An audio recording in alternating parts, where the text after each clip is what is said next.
Just to talk first about the Vita is a wonderful handheld, but it's not hard to see that this thing doesn't, in the news, does not sell, and it's not doing very good, even worse than the Wii U. And not to say anything about the Wii U or anything else, but this thing should and could be doing a lot better. And I'm just going to talk about some of the strengths and the weaknesses with the Vita. And first, I just want to start with the weaknesses first. One weakness I want to bring up is that there is little advertising towards the Vita. And while you say that hasn't affected Sony, or that doesn't really matter much, for Sony and his consoles, I have to say, they do a horrible job at marketing their product. If you took the team of Google, marketing team of Google, and gave them to Sony, Sony would be better off as a company. They would launch better products at the right time. Sony would have beat. There's so many things that Sony could have done that they didn't accomplish. Exactly with the Xperia Z. It hasn't had a launch date and release in the US. Basically the first 1080p smartphone, water resistant. Where the hell's the launch? Right now, what has dropped, the HTC One that I have has dropped. S4 is out. Why are you last to the party, Sony? And second of all, that's just mobile. And then just advertising in general. The Vita basically made Nintendo drop their prices down of 3DS when it came out for $250.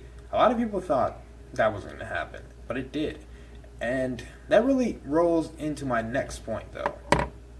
While the Vita actually got Nintendo to drop the price for the 3DS, that left the Vita looking at the stupid one for $250. And not to only mention that, but the memory cards for the Vita are still pretty expensive. For the highest 32 gigabyte, it's around $88, $90 for a 32 gigabyte, compared to SD cards for that same price going for $40 or $50. So it's kind of a trade-off. I have a 16, and that's the highest I'm going before there's a price drop. So, like I said, that's a huge issue, especially for me who gets most of his games digitally. Another quick one I'd like to mention is that Sony not having some Vita games in stock at places like GameStop or the BX or Kroger. You don't get to see much of them, which is a problem when you're going to see what the Vita has and why people would say there's no games. If you walk into a GameStop and they're still selling launch games as their front row display, or games like Persona 4, Soul Sacrifice, Need for Speed, Assassin's Creed, and Ragnarok Odyssey just aren't there. So if you just have Resistance Burning Sky that you're off of FIFA 13, which isn't bad, but old, you kind of wonder, well, what the hell? Does this thing actually get games? Another thing that Vita had that completely declined right after its release is having AAA devs on board for the Vita for Vita game adaptations. You had games like Assassin's Creed, Need for Speed, Persona 4 coming to the Vita, and titles like even Capcom's games and Dead or Alive coming to the Vita. But that just declined after that. I mean, yes, there's another Assassin's Creed and Batman is coming, but it has completely declined from what they originally had, and it does not make that look good in the Vita in that department. While there haven't been many AAA games coming out, that doesn't mean that no games were coming out for the Vita. And since October, you have games like Ragnarok Odyssey, Assassin's Creed, and leading into this year, you had All Stars. Last year that was December. That's when I got my Vita. So you had All Stars, you had Sly Cooper, you had Soul Sacrifice, and literally almost a major title like that, releasing every month. And with Sony having plans to release over 100 titles, and plus indie titles like Guacamelee, which is pretty damn good for you guys. If If you can hype up an eShop game, you can hype up a PSN game, and Guacamelee is pretty damn good. Which, even with seeing that, you kind of think, why isn't there more hype around these games? Like, in Japan, there were many of these games that flew off shelves, which really comes into this next point, which is a personal thing, but I think it makes Sony even better. One thing Sony needs to do is push for international releases. I don't know how much I could stress this. International releases and versions to the U.S. and other countries. And I'm not saying all their games or some games that just because they come to the U.S. will cause them to sell more. But when you have stuff like PSO2 making people buy Vita off the shelf, Tales games, Gundam games. I mean, Japan, I can't really call the Vita dry in Japan because it has, or even having this problem, because that's a pretty good library. But that's just Japan. When we come everywhere else, it's not like that. And also when I say international versions, waiting for this and getting waiting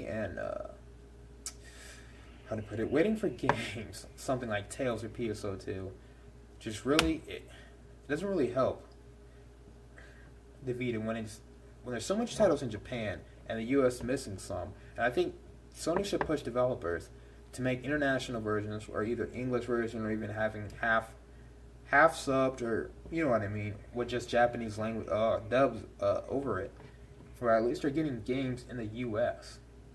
Because I mean, with the library what Japan has compared to US, it's crazily small and pretty different. Knowing that Sony's fan base buys those games, kind of weird. We can get the Tales games on PS3 every game, but they haven't thought to try to push that with the Vita, which the PSP was amazingly popular with.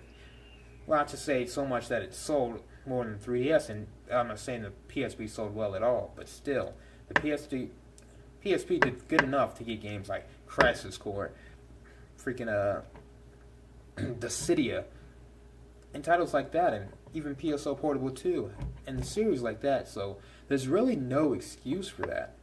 It just seems very strange that I don't think Sony is doing what they could really do to help the Vita, because looking at the library the PSP has, and even you can view it on your Vita, this thing has so much potential.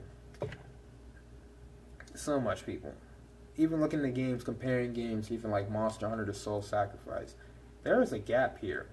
The same gap that was there with the PSP and the DS, that the PSP just had games that the DS could not handle. And that, like God of War, Chain of Olympus, like some of these games could not be done on the DS. And it's sad that Sony's not taking this all the way. And I really hope they do, because this is an amazing device. I'm playing it. I have games pre-ordered for it, but they could do so much to put themselves in a better place.